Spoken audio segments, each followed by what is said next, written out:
दो तारीख, दो फैसले जिन्होंने बदल दी थी भारत की तस्वीर। उस जाबाज जज की कहानी जिसने इंदिरा को याद दिला दी थी नानी। इमरजेंसी के 12 दिन पहले वो कौन सा फैसला आया जिसने इंदिरा को आपातकाल लगाने के लिए भड़काया। कोर्ट रूम की वो बात जिसने बदल दिए देश के हालात। वो जज जिसे इंदिरा अपनी ताकत से नहीं झुका पाई, ना ही खरीद पाई। पीएम रहते जब इंदिरा कोर्ट रूम में आई तो किसी ने उसके लिए ताली नहीं बजाई। वो चुनाव जिसे इंदिरा ने धांधली करके जीता था, किसने दी थी इंदिरा को इमरजेंसी लगाने की सलाह। आपातकाल की वो कहानी जिसे सुनकर आपको भी होगी हैरानी। जी हाँ, 12 जून 1975 यानी आज से ठीक 48 साल पहले सूरज उगने से पहले इंदिरा गांधी के लिए एक बुरी खबर मिली। उनके करीबी सलाहकार दुर्गा प्रसाद धर की हार्ट अटैक से मौत हो गई थी। उस रोज देश की ताकतवर प्रधानमंत्री के लिए बुरी खबरों के लिए शुरुआत भर थी। दिन निकला तो प्रधानमंत्री आवाज की हलचल तेज हो गई। इंदिरा गांधी के सबसे वरिष्ठ सचिव कृष्ण अय्यर शेषन बहुत बेचैन थे। वो एक याचिका पर इलाहाबाद हाईकोर्ट के फैसले का इंतजार कर रहे थे।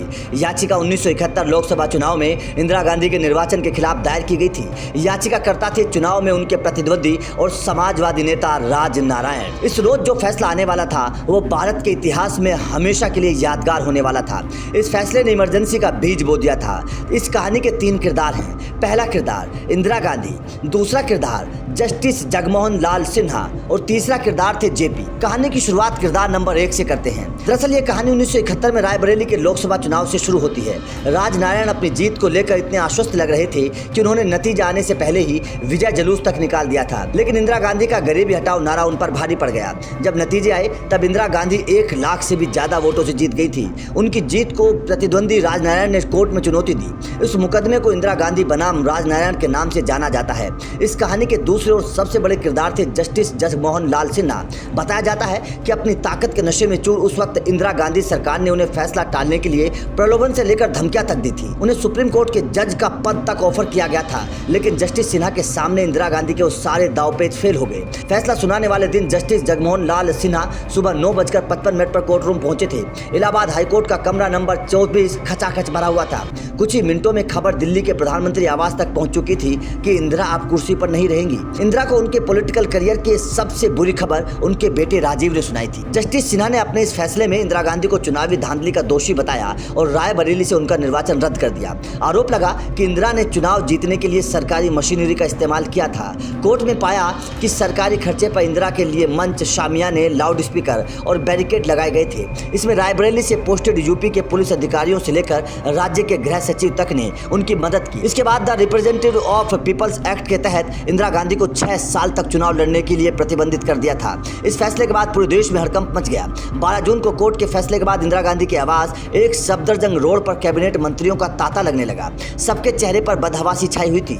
विपक्षी पार्टियों ने एक सुर में इंदिरा गांधी के इस्तीफे की मांग शुरू कर दी। इंदिरा के निजी सचिव रहे आर के धवन ने एक इंटरव्यू के दौरान बताया था कि इलाहाबाद हाईकोर्ट के फैसले के बाद इंदिरा गांधी इस्तीफे देने के लिए तैयार थी, लेकिन उनके दोनों बेटे राजीव और संजय उनके इस्तीफे के खिलाफ थे। संजय कुछ ज्यादा गुस्सा थे। बताया जाता है कि संजय गांधी ने केवल सलाह ही नहीं दी थी, बल्कि जोर शोर से दिखाने में जुट गए थे कि इंदिरा गांधी के इस्तीफे का सवाल ही पैदा नहीं होता। गांवों से ट्रकों और डीटीसी बसों में भरकर लोग आ गए। इंदिरा गांधी के आवास के सामने उनके समर्थन में भीड़ इकट्ठी हो गई। 20 जून को इंदिरा गांधी ने दिल्ली के वोट क्लब में बड़ी रैली की, जहां उन्होंने भावुक भाषण दिया। इस बीच विपक्ष का विरोध लगातार बढ़ता जा रहा था। 14 जून को सभी विपक्षी पार्टियों ने मिलकर देशव्यापी इंदिरा विरोधी अभियान शुरू कर दिया। 25 जून की शाम को दिल्ली के रामलीला मैदान पर जयप्रकाश नारायण की बड़ी रैली हुई। जेपी ने उस दिन धमाकेदार भाषण दिया। पुलिस और सेना के जवानों से सत्याग्रह में शामिल होने की अपील की। कहा गया कि सरकार के गलत आदेशों को ना माने। दिल्ली के रामलीला मैदान से जेपी की इस दहाड़ से इंदिरा गांधी तिल मिला उठी।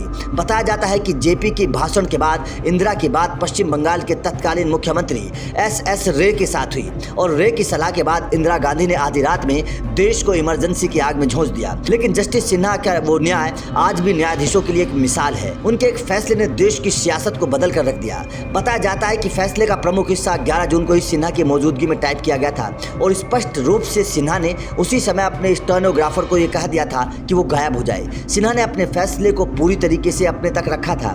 खुद ही नहीं, खुद जस्टिस सिन्हा भी अपनी पत्नी के साथ फैसले से एक रात पहले अपने घर से गायब हो गए थे ताकि कोई उनके संपर्क ना कर सके।